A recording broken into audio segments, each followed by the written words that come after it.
here. They are doctoral student at Pacifica, and each one of you, I think we talked about it, may present to more why this topic is relevant. I'm Oksana Yakushka. I'm a faculty in clinical program, and I teach qualitative classes and other dissertation-related classes, social psychology. One person we really want to uphold in our hearts is Michelle Enderlein, who was going to present until last moment, and her mother passed away. And so she is with her family, and so we just want to keep her in that presence here. So I'm going to, just wanted to introduce you. We'll rotate presenting this information, but I wanted to start with just a brief setup of why this is important. There are absolutely no doubt in researchers or anybody's mind that poverty hurts. Poverty is a very destructive experience. And so there's been no study that's ever contradicted it.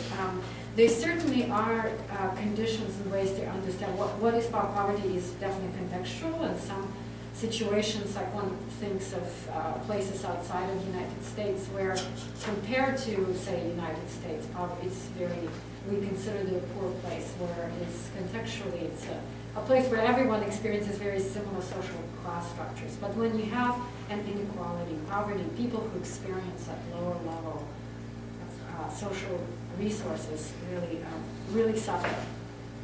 So, most of us know poverty is structural. It's economic realities. It's realities of generational wealth and so forth. However, typically people perceive it as personal failure.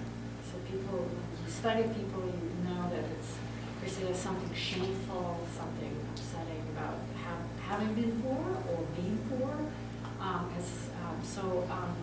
There's a very interesting article by Bernice Lott, who's a LOTT, a psychologist, and she was one of the first to write about her own experience of poverty and how ashamed psychologists are to talk about having grown up without social needs, and that for most people there's just such a stigma attached to an experience of having been poor or being poor. However, it's structural. But one thinks, well, people kind of manage. It's all right. But typically, it just again documented that it has dramatic negative impact, and there's more going to be. But it's not just psychological, physiological, and so forth. So there'll be more information on that.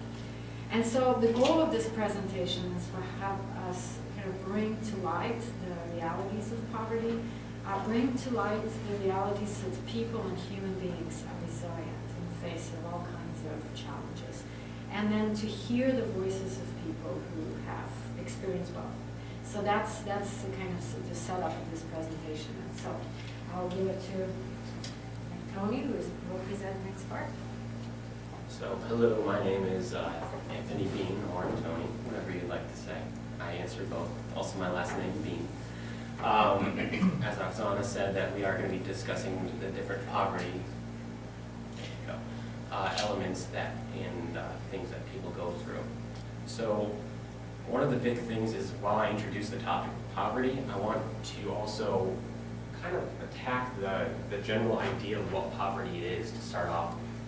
So I went and I had to search very hard for certain pictures, because there are a lot of cultural and diverse biases when we're talking about poverty, and who is it actually attacking, and who is going through it. So I went and actually found these two pictures. For most people think of poverty in these visual terms as like the hurt in the face, the trash in the area, the horrible buildings that people live in. This is generally what we think of as poverty. But there's also another aspect of poverty that's not as well known. And that are these, I feel like these three pictures right here really represent. These three children right here could be considered in a state of poverty. I mean, look at their play space. There's happens to be a bag of Lay's chips floating around in there. But it looks like the girl's playing on a rock. She doesn't have any toys or anything. Their fences are made of literal stick and wire that looks really old. The buildings in the background, again, they're better than the previous pictures, but they're still not that great of of a house to live in.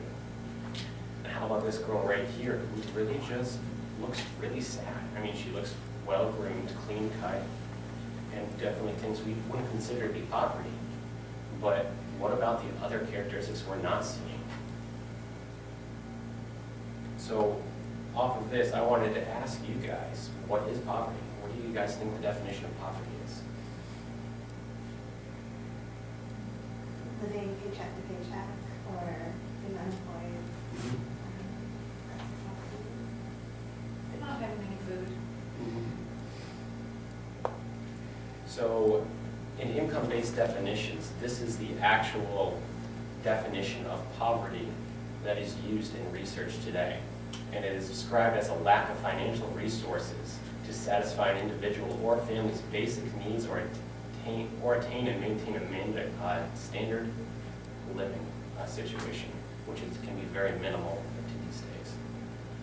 There's also a broader part of the definition, which is more global than the income-based. And the term poverty refers to limitations of choice due to economic shortage, limitations of freedom of speech. So we can think of different countries around the world that don't have the ability to actually go and talk about their own impoverished places that they live in, the way they live. That can be considered a term of poverty. So to explain poverty in a little bit more detail, I also wanted to give you guys what the basic necessities are that people need to survive. And if you don't have these, you are considered impoverished. Food, which you've mentioned, water, shelter, clothes, and other supplies. So just basic things that we take for granted every day. Think about the chairs we're sitting in, the clothes we're wearing, the tie I'm wearing. Everyone, even these little groups that they give us at the beginning to let us know our names. These are just things that we take for granted, and a lot of people don't really look at. And so without these basic ideas and needs and supplies that individuals can have, people have been shown to suffer from diseases, hunger, educational deficits, lack of access to health care, nutritional deficits, and even just general discomfort has been shown in research. In 2011, which is the most recent what we can find right now for poverty definitions, the poverty level was $22,350 for a family of 4. What about a family of 6? What about a family of 8? What about a family of 2? Does that number go up, down? We're kind of actually still thinking in that terms of a 4-person family from the 1950s. I also wanted to point this out, that poverty rose to 15.1% in 2011. From 2009, it was 14.3%. That's almost a full 1% it has jumped. And I also wanted to let you guys know that that 15.1% just in the U.S. is 46.2 million people. So poverty's implications